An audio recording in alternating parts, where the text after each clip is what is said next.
हाय, good morning, सत श्री अकाल, आदाब, नमस्कार, वनकम, जय हिंद। कैसे हो दोस्तों? मैं हूं आपका अपना डॉक्टर नवनीत कालरा। और एक बहुत ही इंपॉर्टेंट टॉपिक है कि बिना दवाइयों के आप किन बीमारियों को ठीक कर सकते हैं और किन बीमारियों को आप रोक सकते हैं। जी हाँ, बहुत इंपॉर्टेंट टॉपिक है। देखिए, क्या हम हर बीमारी को रोक सकते हैं? मैं पहले भी बता चुका हूं कि नहीं, लेकिन अपने लाइफस्टाइल में बदलाव करके, अपनी डाइट, एक्सरसाइज, इन सब चीज़ों में बदलाव करके आप काफ़ी हद तक बहुत सारी बीमारियों को रोक सकते हैं और कुछ कुछ बीमारियों को रिवर्स भी कर सकते हैं, प्रोवाइडेड कि वो बीमारियां अर्ली स्टेज में पकड़ ली जाएं तो। समझे? तो चलिए, कहीं मत जाइएगा, मैं यूं गया और यूं आया मेरी जान।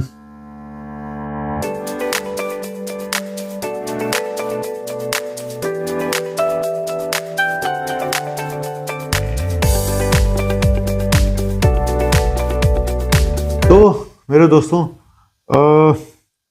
सच बोलूं तो अगर आप अपने लाइफस्टाइल, और ये भी बताऊंगा कि कैसे करना है, लाइफस्टाइल और डाइट से और बाकी चीज़ों से कैसे करना है, ये भी बताऊंगा। लेकिन कौन कौन सी बीमारियां रोकी जा सकती हैं? सिर्फ एक तो जेनेटिक डिजीज जो आपको जीन्स में मिलती हैं, उनको आप कम कर सकते हैं, उसके रिस्क को आप शायद रोक ना पाए, ये मैं बोल रहा हूं, लेकिन रिस्क को कम किया जा सकता है। दूसरा, हेरिडिटरी बीमारियां जो पैदाइशी लग जाती हैं, उनको नहीं रोका जा सकता। जैसे किसी के हार्ट में छेद है बचपन से, नहीं रोक सकते, तो जो हेरिडिटरी बीमारियां हैं उनको भी नहीं रोका जा सकता। लेकिन ज्यादातर बीमारियां जो लाइफस्टाइल से रिलेटेड डिजीजेज हैं, उनको हम रोक सकते हैं, जैसे कि हम शुगर, जैसे कि हम ब्लड प्रेशर, है ना। और मैं ये 100% नहीं कह रहा हूं कि आप 100% रोक दोगे अगर आप करोगे तो, लेकिन काफी हद तक आप बच सकते हो।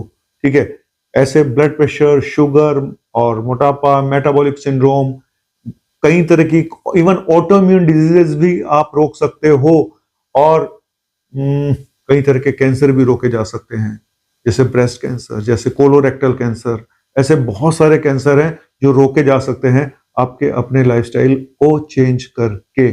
चलिए बताता हूं कि कैसे हमें लाइफस्टाइल को चेंज करना है, ऐसा क्या करें जिससे कि ये बीमारियां हो ही ना। तो दोस्तों, सबसे पहले है कि चलना फिरना शुरू करें, एक्सरसाइज करना शुरू करें। 150 मिनट की अगर आप एक्सरसाइज हफ्ते में कर लेते हैं, मॉडरेटली इंटेंसिटी की एक्सरसाइज, तो बहुत है। और इससे आपके हार्ट पे, आपकी शुगर पे, आपके ब्लड प्रेशर पे और आपकी क्रॉनिक डिजीज पे, और मैं फिर बोल रहा हूँ कैंसर तक प्रिवेंट हो सकते हैं अगर आप रेगुलर एक्सरसाइज करते रहें तो। दूसरा, ईट मोर होल फूड, मतलब कि प्रोसेस्ड फूड, बाहर का जंक फूड, इनको बिल्कुल बंद करें। और फ्रेश जो वेजिटेबल्स हैं, फ्रूट्स हैं, इनको जरूर खाएं। नट्स और सीड्स जैसे बादाम है, अखरोट है, जरूर खाएं। दालों को इंक्लूड करें अपनी डाइट में जितना आप। मैं ये नहीं कह रहा कि आप बिल्कुल शाकाहारी बन जाए, लेकिन जितना शाकाहारी की तरफ रहेंगे उतना ज्यादा अच्छा होगा। रेड मीट को बिल्कुल त्याग कर दें। अगर लेना ही है नॉन वेज में तो आप फिश ले सकते हैं, फैटी फिश ले सकते हैं, कभी कभार आप चिकन भी ले सकते हैं। लेकिन फिर बोलूंगा, जो भी खाना बनाना है वो आप घर पे बनाएं, कम घी कम तेल में बनाएं। ठीक है? और रात का खाना जितना जल्दी हो सके 6-7 बजे तक खा लें। ठीक है? चलिए आगे चलते हैं। अगर आप और एक बात और बोलूं, अपनी किचन में से बेकरी आइटम को तो बिल्कुल ही निकाल दो। कोई बेकरी आइटम आपकी किचन में नहीं होनी चाहिए। पहले बता रहा हूं, कोई आपको ऐसे फूड नहीं रखने हैं रेडी टू ईट कि माइक्रोवेव में रखा, गर्म हो गया, निकाला, खा लिया। को फ्रेश खाना चाहिए आपको, फ्रेश फूड, घर का बना हुआ ताजा खाना। स्मोकिंग अगर करते हैं तो बंद कर दीजिएगा भाई, सीधी सी बात है। इसमें तो मैं ये भी नहीं कहूंगा कि आप स्मोकिंग कम कर दें। अल्कोहल लेते हैं तो अल्कोहल थोड़ा सा कट ऑफ कर दें। एक पैग 45 ml का लेडीज के लिए, 2 पैग आदमियों के लिए, इससे ज्यादा अलाउड नहीं है। लेकिन मैं बोलूंगा कि जितना कम करेंगे, हफ्ते में 2 दिन से ज़्यादा मैं तो अलाउ नहीं करता हूं ज़्यादातर लोगों को।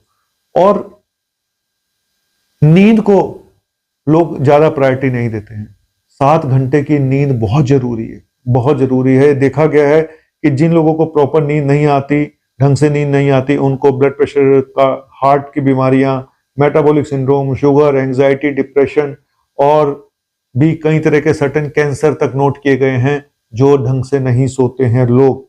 ठीक है, तो नींद बहुत जरूरी है, प्रॉपर नींद लीजिएगा। पानी खूब पीजिएगा। अगर आपको किसी डॉक्टर ने मना नहीं किया है किसी खास बीमारी की वजह से कम 9 कप पानी लेडीज के लिए और यहाँ पे 13 कप पानी आदमियों के लिए। पानी नहीं, फ्लूइड, मतलब सारे लिक्विड मिला के 9 कप लेडीज के लिए, 13 कप आदमी के लिए। 13, मेरा नहीं, 13 ठीक है। और थोड़ा सा ना, एक मैं जो सबसे जरूरी चीज है कि थोड़ा सा प्रोएक्टिव रहो।